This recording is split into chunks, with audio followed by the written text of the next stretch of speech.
star has fallen without sound.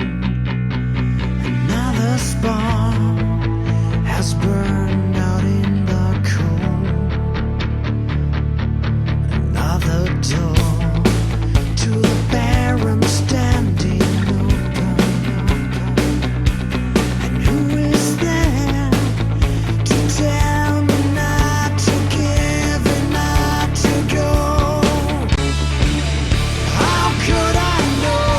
How could I know? We call it retarded. Society is retarded. Society is retarded. Space to roam forever.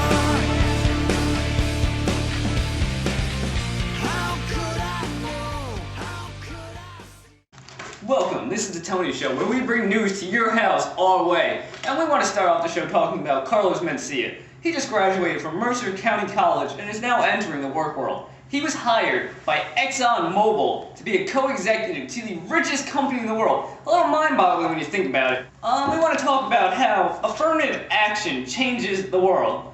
We start with Jane White getting into college with a 4.0 GPA, which in my book is pretty damn good, over Jamal Black with a 3.0, and he was part of the polo team and the chess team. I mean, people good in those speedos when they're playing water polo, you gotta cut some slack. But Jamal, a underprivileged minority, was irate because he could not get into the college of his dreams because he did not pertain the knowledge. But affirmative action is supposed to give him the right to enter a school, which he is not supposed to get into. Crazy when you think about it.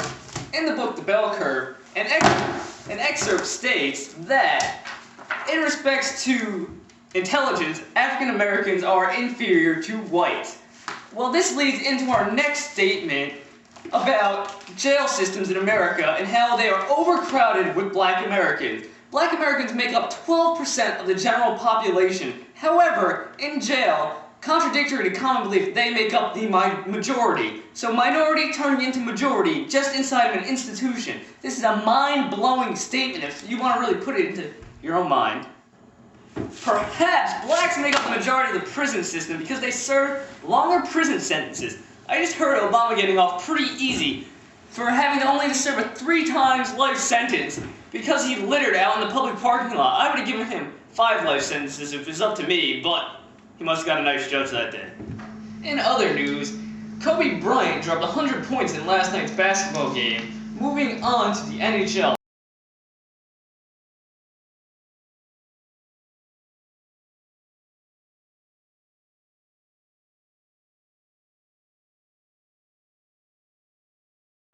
Hockey has a let-them-play attitude, in other words known as a laissez-faire attitude on the gameplay. This means they don't really care what happens. I saw the chief of the police the other day taking a laissez-faire attitude when he was investigating a murder case. When someone asked what he was doing, he said, "Maybe I'll go and investigate the case after lunch." Now, can people just take a break from life? This is a question that we're all wondering because I think I want the police out there trying to find what's going on in the world. Now, in the NHL, they use a uniform prison system. This means that everyone is treated equally no matter what ethnic background they are.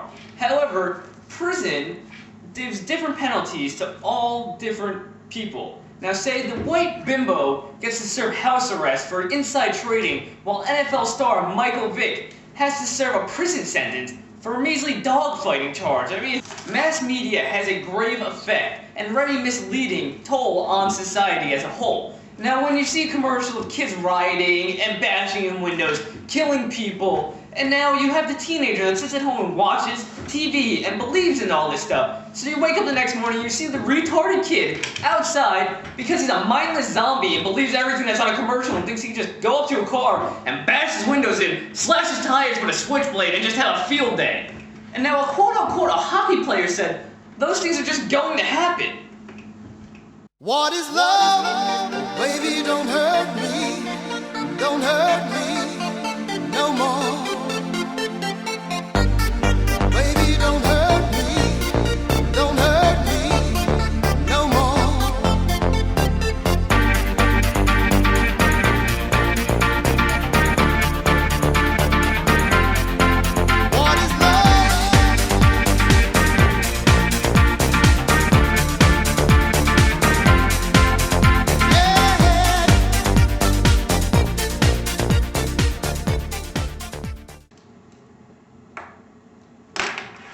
moving on to our last segment of the night. This is about video games. And we're going to start off by telling you about what Sternhammer said. During the 10-year period after the release of Doom, a violent shooting game, the killings among youth went down 77%. I think Sternhammer forgot to tell you about what happened to the adults that were wasting their time playing the video game. Shootings went up about 120% in the 70 to 80-year-old range. Moving on, 199 newspaper articles blamed video games for school shootings, but it's pretty obvious that they have nothing to do with one another. First, the article can't even prove what happened, and then they're going to go and waste their time to print 199 articles that are like this. It's erroneous. This Korean couple decided they wanted to go out to an internet cafe while they left their not their internet daughter, but their daughter home in her room by herself so they could play video games.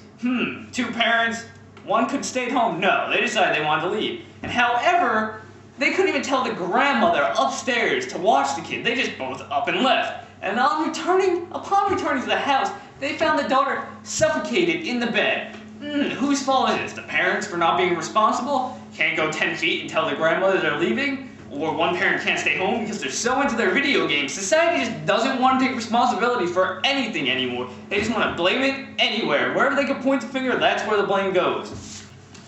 And the MacArthur Foundation has funded a $50 million for research to kind of overlook the field of technology and see how this new revolutionary technology can be beneficial and helpful for kids in the newer era. And now, why don't people just waste their money? Because first of all, kids don't want to play video games to have educational purposes shoved down their throat. A video game is a time for fun, a time to relax, not a time to go and learn their ABCs or count 1 to 10. So why not just waste their money? We can just shove the money into a paper bag, put it in the paper bag, light it on fire, throw it off the cliff. That would have been money well spent instead of spending the next 10 years trying to research something that's never going to work. And the last point I want to make is parents playing video games with their children.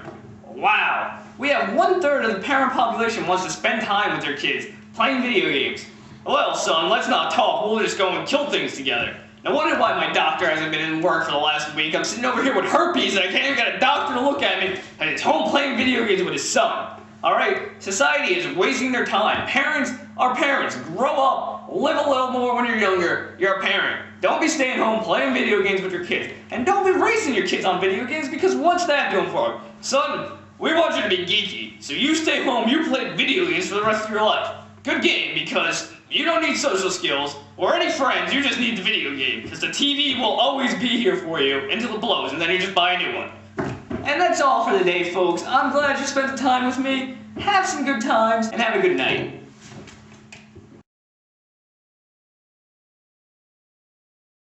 Can't eat these. Okay. I was like, nah. Go on. How many am I eating? 10. You said 10. 3, 4, 5. They're awfully big. Okay, this is what not to do. Now this is what to do. 1, 2, 3, 4, 9, 10. Oh shit. That's pretty hot. That tastes disgusting. So I have some milk or something. No. Okay. That tastes awful. My nose is so clear right now, it is insane. I'm still chewing. That one burnt. That one burnt. That one burnt. That one burnt. That one burnt. That one burnt. Or we could have just took the money, put it in a big briefcase, wrote anthrax on it, and mailed it to Canada. Let the Canadians have fun with it, because it ain't doing us any good here.